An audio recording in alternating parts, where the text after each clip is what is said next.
الحمد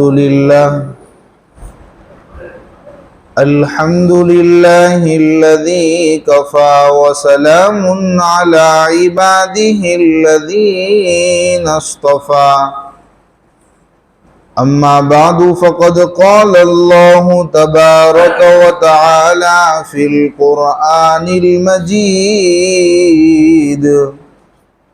والفرقان الحميد.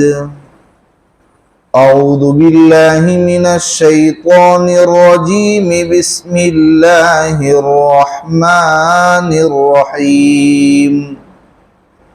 وكذلك مكنا ليوسف في الأرض ولنعلمه من تأويل الأحاديث والله غالب على أمره ولكن أكثر الناس لا يعلمون. ولما بلغ أشده آتيناه حكما وعلما وكذلك نجزي المحسنين إلى آخر الآية. صدق اللہ العظیم. بزرگان محترم، میرے نوجوان ساتھیوں، اللہ تبارک و تعالیٰ نے فرمایا اسی طرح ہم نے یوسف کے پیر جما دیے، قدم جما دیے سرزمین مصر میں، تاکہ ہم ان کو من تأویل الاحادیث سخن فہمی کا علم سکھائیں. اور اللہ تعالیٰ اپنے معاملے پر قابو یافتہ ہے لیکن اکثر لوگ جانتے نہیں ہیں. یہ کل کی آیت کے بیچ سے تھوڑا حصہ باقی تھا. یہاں اللہ تبارک و تعالیٰ نے فرمایا اللہ کو منظور تھا کہ یوسف علیہ السلام آگے چل کر اس بلندی کے اس رتبے پر پہنچے، اس مقام پر پہنچے کہ مصر کی اس زمانے میں متمدن اور ترقی یافتہ حکومت کو وہ سنبھالے. تو اس کے لیے فیسلٹیز جو چاہیے تھی، جیسی چاہیے تھی ایسی ملے. اس کے لیے ہم نے کل سنا کہ کیسے اللہ نے عجیب نظام کے تحت کنویں سے مصر پہنچنے تک کا سفر طے فرمایا. وزیر کے گھر میں ایک قافلوں کے ہاتھوں ان کو بیچا گیا، فروخت کیا گیا، اور ایک وزیر کے گھر میں شاہانہ انداز میں ان کی تربیت ہو رہی ہے. وہاں وہ پلے بڑھے. تو اللہ نے دھیرے دھیرے کرتے ہوئے یوسف علیہ السلام کے قدم سرزمین مصر میں جما دیے،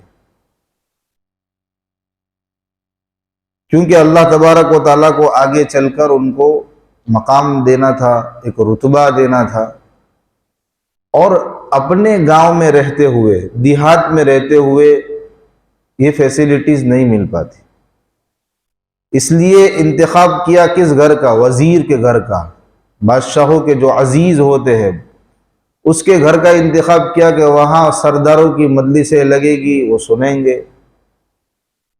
اسی طریقے سے اور بھی سلطنت کے جو اسرار ہوتے ہیں، چھپی ہوئی باتیں ہوتی ہے، رموز ہوتے ہیں، اس کو بھی سنیں گے، اور آگے چل کر ان کے لیے راہ آسان ہو جائے گی.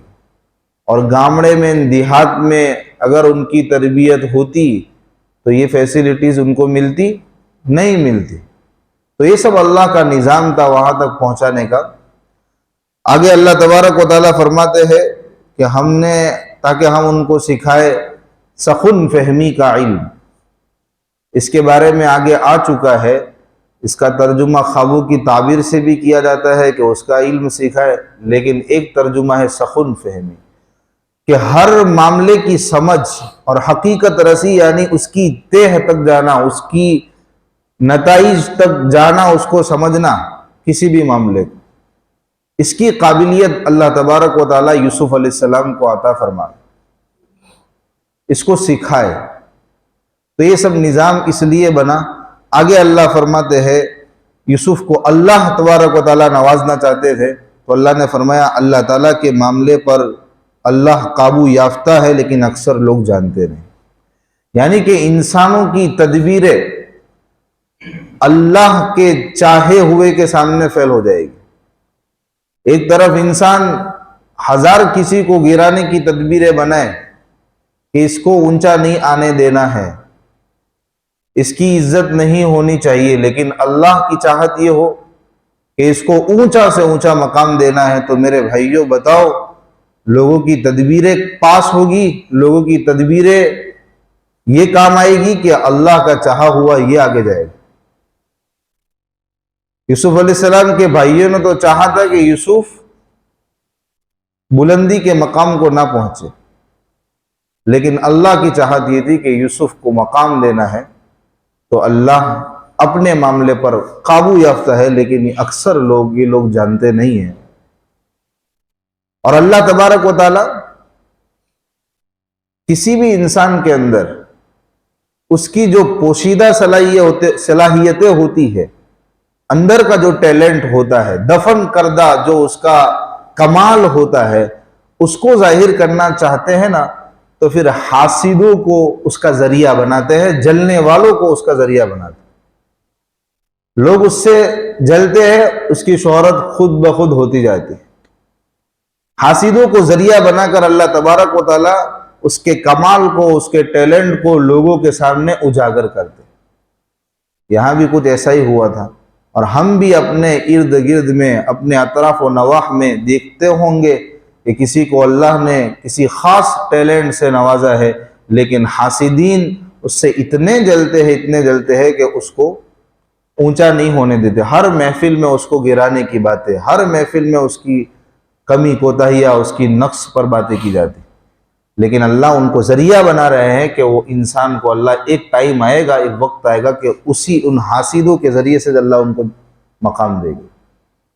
خیر، اللہ نے آگے فرمایا وَلَمَّا بَلَغَ أَشُدَّهُ آتَيْنَاهُ حُكْمًا وَعِلْمًا وَكَذَلِكَ نَجْزِي الْمُحْسِنِينَ۔ یوسف علیہ السلام جوان ہو گئے دھیرے دھیرے۔ جب یوسف علیہ السلام اپنی جوانی کو پہنچے تو ہم نے ان کو حکم اور علم عطا فرمایا، نوازا۔ انبیاء کو جو نبوت کی دولت نصیب ہوتی ہے، اس کی عمر ہے عام طور پہ 40 سال کی عمر میں نبوت سے نوازا جاتا ہے۔ تو جب یہ اپنی جوانی کی عمر کو پہنچ گئے تو اللہ نے ان کو مادی نعمتوں کے ساتھ ساتھ روحانی نعمت بھی دے دی، نبوت بھی عطا فرما دی، اور یہ فرمایا کہ حکم اور علم عطا فرمایا۔ علم سے مراد ہے کہ علم نبوت جو خاص طور سے اللہ تبارک و تعالیٰ کسی نبی کو عطا فرماتے براہ راست وحی کے ذریعے، وہ مراد ہے۔ اور حکم سے مراد ہے ذمہ داریاں، جواب داریاں، جو علم نبوت کی ضمن میں آتی ہے، اس کی قسم میں آتی ہے۔ تو اللہ نے یوسف کو یہ دونوں نعمتیں بخوبی عطا فرمائی۔ اور اللہ آگے فرماتے ہیں کہ نعمتوں کے دینے کی بات جب ہوتی ہے نا، تو ایسا نہیں ہے کہ یہ یوسف کے ساتھ خالی خاص ہے۔ وَكَذَلِكَ نَجْزِي الْمُحْسِنِينَ، اسی طرح ہم تو دیتے رہتے ہیں احسان کرنے والوں کو، محسنین کو، جن کے اندر خوبیاں ہوتی ہیں، نیکوکاری ہوتی ہے، نیک ہوتا ہے، تو اللہ تبارک و تعالیٰ کو کوئی ضد نہیں ہے کہ اس کو صلاحیتیں نہ دے، نعمتیں نہ دے، اللہ اس کو بھی نوازتے، شرط ہے کہ نیکوکاری۔ خیر، یہ بات ختم ہوئی، اب آگے سے ایک نیا قصہ شروع ہو رہا ہے۔